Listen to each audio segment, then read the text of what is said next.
Bem-vindos, madridistas! Tudo bem? Como vocês estão? Vamos fazer um vídeo um pouco especial pelas circunstâncias, já vou contar para vocês, mas eu não queria perder a oportunidade de comentar isso, que é uma loucura, né? O negócio é o seguinte, não é loucura para o que vivemos no futebol espanhol recentemente, mas seria em um mundo normal, se ele fosse normal, né? Se o futebol espanhol fosse normal, sim. Am, É incrível que, com tudo o que Joan Laporta disse nos últimos anos sobre os árbitros, agora seja permitido a ele escrever esse pedido de amparo para a Liga, para a Federação e para o CSD, e que ainda respondam para ele, dando razão ao cara que quadruplicou os pagamentos para um chefe de arbitragem. E que disse o que disse, insisto, e que sim, e que tem razão em acusar o Real Madrid, Florentino Pérez, de estar, bom, acusando sem provas, né? É incrível, insisto, é o mundo ao contrário. Após as declarações de Javier Tebas, quando explodiu o caso Negreira, vamos relembrar tudo o que aconteceu em seguida. Que explica por que agora esse sem vergonha está dando razão ao Barça, porque aqui não tem nada, nada é por acaso. Vou falar sobre Cristiano Ronaldo e o que ocorre em Portugal, pois acho interessante analisar isso pelo ponto de vista que sempre trago: o novo futebol e a idolatria, que cegou grande parte dos torcedores de futebol e agora esse esporte mudou, a paixão por esse esporte mudou, ou seja, já não torcemos tanto por times. Sem generalizar, mas muitas torcidas, especialmente nas redes sociais, foram bastante prejudicadas por isso. Já não se torce mais para um time, mas sim para um jogador ou para um treinador, não é? Ou seja, a idolatria está acima da paixão por um clube ou por uma seleção. E é impressionante, até mesmo o próprio Cristiano, porque eu quero que, se a Espanha não ganhar a Copa do Mundo, que Portugal ganhe por causa do Cristiano. Bom, e também porque são nossos vizinhos e eu gosto deles, sempre gostei. Acho que compartilhamos um pedaço de terra e eu vejo os portugueses como irmãos. E também, claro, por Cristiano, né? Sem dúvida nenhuma. Mas daí a gente perder a cabeça e achar que ele tem que jogar só porque sim e tal, porque está numa disputa, para mim, um pouco artificial a essa altura do campeonato, com um Messi que joga outro futebol. E em um time que joga de outro jeito, acho que aí é onde o debate deveria se concentrar. Mas enfim, vamos analisar isso já já, esse tema dos insultos ao Bruno Fernandes e ao João Neves por dizerem coisas que fazem todo o sentido do mundo. Mas antes, isto. Você vai dar razão ao Barça, ele diz. A atitude do Florentino é inadmissível. E nessa resposta da carta, aquela do outro dia, em que pedia amparo à Federação, à Liga e ao CSD, ele diz: Tebas respondeu rapidamente ao clube catalão por meio de carta hoje. No documento, o presidente da Liga garante ao Barcelona: ele endereça a carta ao Rafa? E você, como presidente interino, compartilha a preocupação com declarações que prejudiquem a integridade, reputação e credibilidade dos clubes. Aqui, os clubes, está escrito errado. Não sei se o erro foi do Tebas ou do jornal Marca. Pode ser das instituições ou árbitros. O presidente da entidade patronal classifica como fato inadmissível as declarações que coloquem em dúvida a lisura da competição sem que estejam respaldadas por provas. É impressionante que na época, agora aconteça isso, que aquele sindicato ou aquela associação de árbitros, quando Florentino falou, todos se voltaram contra ele e o denunciaram também. E que nem aqueles, nem Tebas, tenham dito absolutamente nada sobre o que Laporta disse. Mas não só nessa ocasião, que outro dia disse, e Ramon Álvares de Monte lembrou, ele já falou isso várias vezes, tanto quando ganhou quanto quando perdeu a Liga nas últimas temporadas. Ele afirmou: a competição está adulterada, nosso rival ganhou muitos pontos graças à arbitragem. Acho que ele disse isso na Liga que vencemos há 2 anos. Mesmo este ano, Laporta afirmou que há árbitros contra o Barça e que a competição está adulterada. Ele já disse isso várias vezes. Em nenhum momento, Tebas saiu para criticar isso, nem a associação de árbitros. Nem para dizer que Tebas é contra aqueles que acham que a competição está manipulada ou adulterada, ou algo que faça duvidar da integridade do grupo de árbitros e da própria organização, não é? Agora ele precisa aparecer com Florentino. É impressionante, mas tem explicação. E a explicação é a seguinte: vamos relembrar. Coisas que Javier Tebas dizia sobre Negreira. Mas antes disso, um momentinho que eu tenho aqui, um Kiriguei espetacular. Aqui está. Beleza? Essas são as razões pelas quais Tebas não faz mal ao Barça. E o Barça não faz mal ao Tebas. O Barcelona retira o processo contra a Liga por causa do CVC. TVC. Laporta se opõe ao processo disciplinar do Tati contra Javier Tebas. Há quanto tempo vocês não sabem? Que não sabemos de nada, que não temos informação sobre esse processo que está com o Tribunal Administrativo do Esporte. Que o Barça não quis levar isso adiante, a denúncia foi engavetada. Poderiam ter denunciado Tebas por ter revelado aquela informação financeira do Barça. O Barça não fez nada. Acho que depois foi Miguel Galán quem fez isso, mas nunca mais se soube de nada. O Barça tinha nas mãos a possibilidade de inabilitar Javier Tebas, por reincidência, inclusive. Não aconteceu nada ali. Tem um conluio entre um e outro, entre Laporta e Tebas, entre a Liga e o Barcelona. Existe um pacto de não agressão. Está claríssimo, e essas declarações de hoje do Tebas são muito significativas. Tá claro, né? Tá claro, porque o próprio Javier Tebas opinava isso quando estourou o caso Negreira. Sobre o que de fato o Barça tinha feito. Um momentinho que eu vou compartilhar com vocês. É que tem muito barulho aqui na Apple Store. Claro, também não estou aqui para reclamar, porque me deixaram fazer isso. Mas enfim, espero que vocês consigam ouvir bem, assim como estão me ouvindo. Aqui precisamos diferenciar duas questões, porque eu vejo que a mídia às vezes se perde ou se confunde. Uma coisa é que tenham comprado árbitros. E disso não há provas. E eu acho que não. E outra coisa é pagar para influenciar decisões que podem ir desde a nomeação de árbitros de forma indireta, promoções e rebaixamentos no ambiente da arbitragem. Filho de Negreira janta com árbitros do dia seguinte.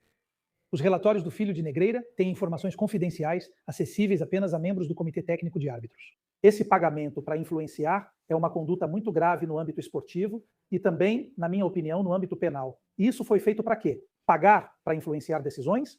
Não sou eu que digo, quem afirma isso é o próprio Negreira, não é? Ele disse claramente, se ele paga para influenciar essa neutralidade e garantir a neutralidade, é porque supõe que pode não haver neutralidade.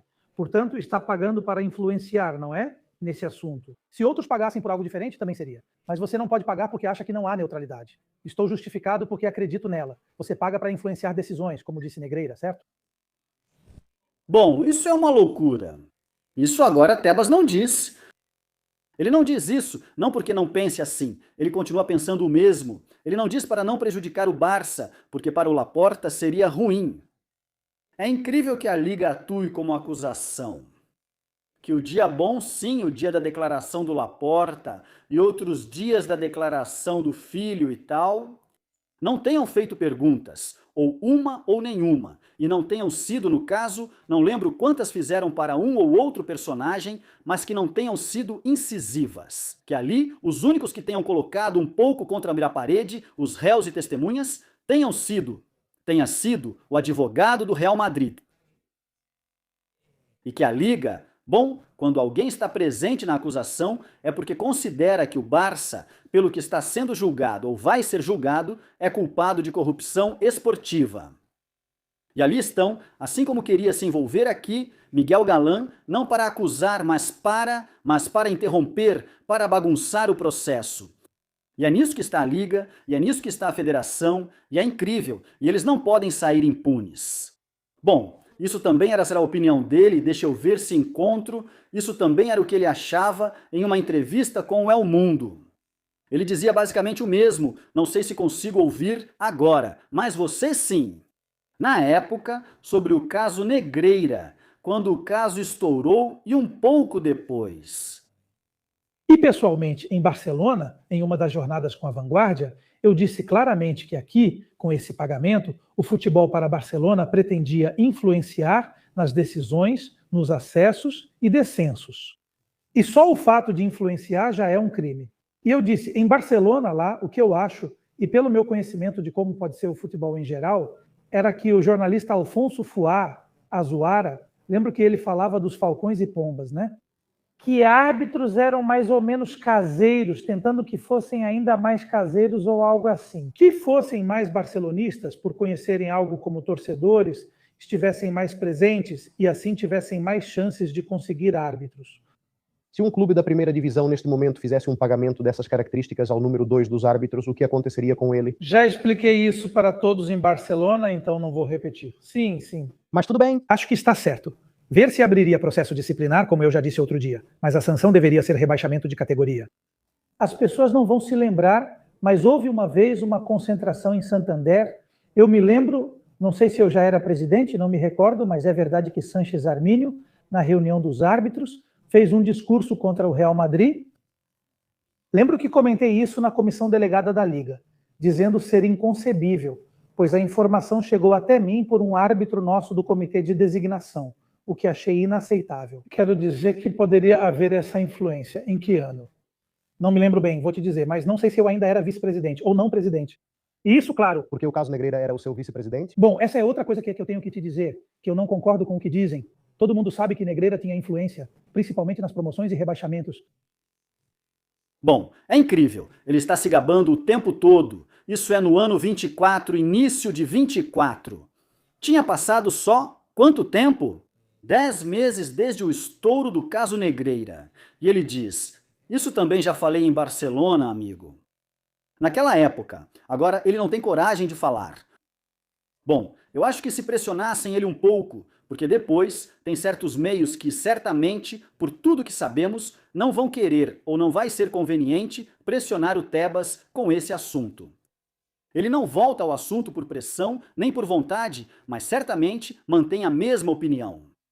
E bom, a pergunta era clara, né? Se agora um clube faz isso, o que aconteceria? Pois seria rebaixado. Mas como aquilo já tinha prescrito ou fizeram prescrever, e aí ninguém quer, absolutamente ninguém quer, que fora dessa via administrativa e pela via ética pela qual a UEFA, felizmente, tem gente.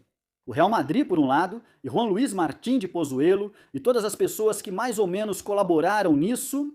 Por outro lado, que a via ética seja ativada ou reativada e que a UEFA entenda que a federação os enganou ou não colaborou. O que deveria colaborar para que o caso fosse esclarecido. Embora o caso, desde o primeiro dia, já esteja esclarecido. O Barça paga ao segundo GP dos árbitros. Isso já é crime, por si só.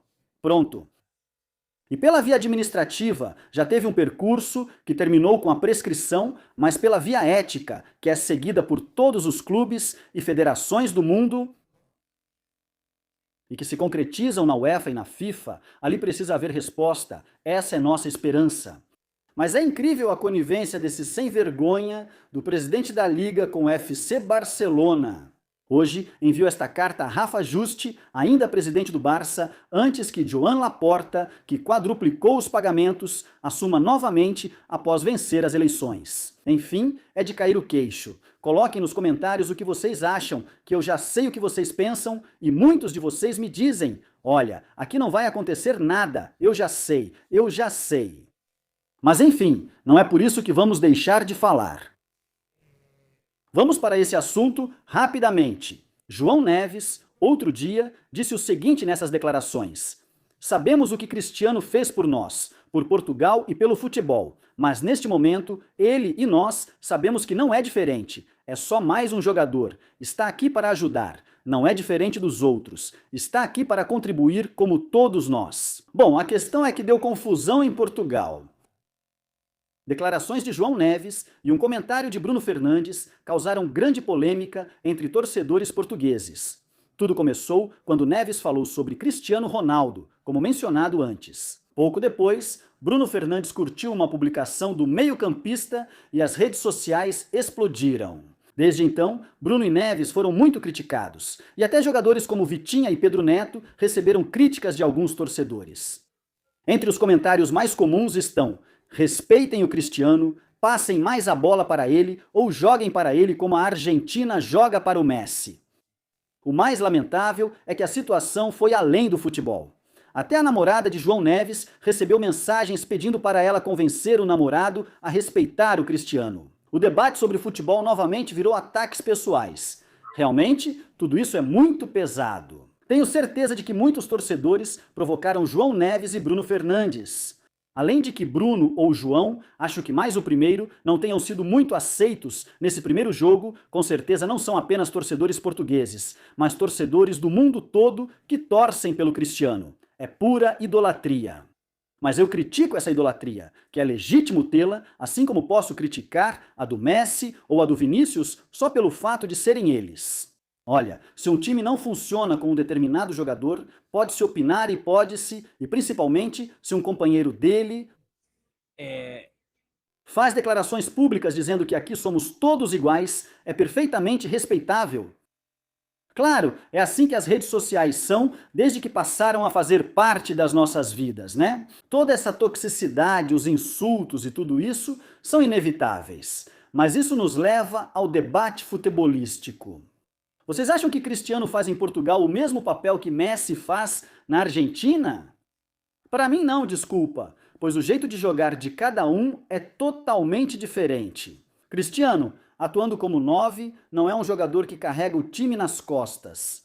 Ele fez isso muitas vezes com o Real Madrid, com o Manchester, com a Juventus e com os times em que jogou, até mesmo com Portugal também. Mas hoje em dia, com seus 40 ou 41 anos, eu nem sei quantos anos o Cristiano tem agora, é muito difícil que ele participe do jogo dessa maneira. Dá para culpar os companheiros dele pelo fato das chances de gol? Fazer isso de uma forma mais clara, ou seja, de maneira mais eficiente. Claro, eu já vi imagens em que Cristiano, por exemplo, faz um desmarque, faz um tipo de movimento arrastando os zagueiros. Por exemplo, aproveitados por meio-campistas, companheiros nesses corredores, que ele pode criar. Não fizeram isso. Já vi, porém, situações em que um passe para Bruno Fernandes acaba com Cristiano atrapalhando o próprio colega. Ou seja, existem exemplos dos dois casos. Messi com a Argentina jogou de outra maneira. Messi desce para receber, é verdade que joga andando, mas tem essa capacidade de receber na intermediária, livre de marca. Isso é outra coisa. Mas como no primeiro gol do outro dia da Argentina contra a Argélia, olha, ele recebe ali e dali inventa o primeiro gol e depois... Embora isso sempre tenha acontecido com Messi, ao ver lances como o do segundo gol, quando ele finaliza sozinho, dizer que o deixaram livre nem sempre é verdade, pois ele cria essa oportunidade. E acho que Cristiano não está nesse momento, não está nisso agora. O jogo dele é outra coisa. E é totalmente válido pensar que talvez Portugal pudesse se sair melhor sem Cristiano, mesmo eu sendo um verdadeiro fã do Cristiano. Mas vocês não vão me ver nessa idolatria cega. Mas... deixem nos comentários o que vocês acham. Mas eu acho que hoje em dia, e me incomoda dizer isso, me incomoda muito dizer isso, acho que Messi se encaixa melhor no futebol da Argentina, na seleção argentina, do que Cristiano no time de Portugal. Por quê? Porque talvez, e é verdade, essa geração de jogadores portugueses, tirando Bruno Fernandes e mais um ou outro exemplo, é muito nova. São jogadores que não passaram por todo esse processo com Cristiano, a maioria, porque Cristiano é de outra época. Se colocar Pepe, Moutinho e Cia aqui, tudo certo?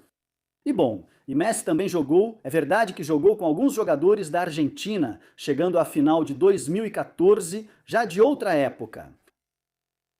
Mas eu vejo o Léo mais integrado na dinâmica do time, na Argentina, do que o Cristiano na seleção de Portugal. Resumindo em uma palavra, pois estou me estendendo. Cristiano é mais um corpo estranho nessa seleção portuguesa. Que Messi, que parece uma peça que se encaixa perfeitamente nesse mecanismo. Me parece, não sei, o que vocês acham, me digam aí nos comentários, mas esperamos que isso não tire o mérito de jogadores como João Neves, isso mesmo, João Neves, e o Bruno Fernandes, por achar que ali todos são iguais e que você tem Todos têm que remar na mesma direção. E tal, aparecem torcedores do mundo todo que não são portugueses para criticar esses caras. É impressionante no que o futebol se transformou. Mas enfim, que tudo corra bem para vocês. Deixem um like se gostaram deste vídeo, inscrevam-se no canal, por favor comentem, compartilhem. E é isso, desculpem pelo barulho, espero que tenha dado para ouvir bem e que a experiência tenha sido a de sempre. Nos vemos no próximo. Tchau!